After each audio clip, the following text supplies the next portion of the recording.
మీ అందరి దగ్గర cell phone ఉంటే మీ అందరూ ఒకసారి ఆ సెల్ ఫోన్ ఆన్ చేసి గూగుల్ దగ్గరికి వెళ్ళి టైప్ చేయండి, దేవుడు ఎవరు?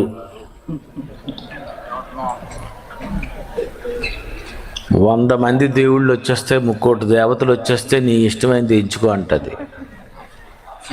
ఆప్షన్ నీకే, నీ ఇష్టం. నేను సరిగ్గా చెప్పలేను. అలాగని నేను కానీ నిజమైన దేవుడు బైబిల్లో దేవుడే అని చెప్పాను అనుకో, నన్ను మూసేస్తారు, నన్ను ఉతికేస్తారు. నాకు తెలిసినా చెప్పకూడదు. విచిత్రం ఏంటంటే నాకు తెలీదు. అదే బైబిల్లో కొట్టండి, బైబిల్లో దేవుడు ఎవరు అని కొట్టండి, ఇలాగ కొట్టండి.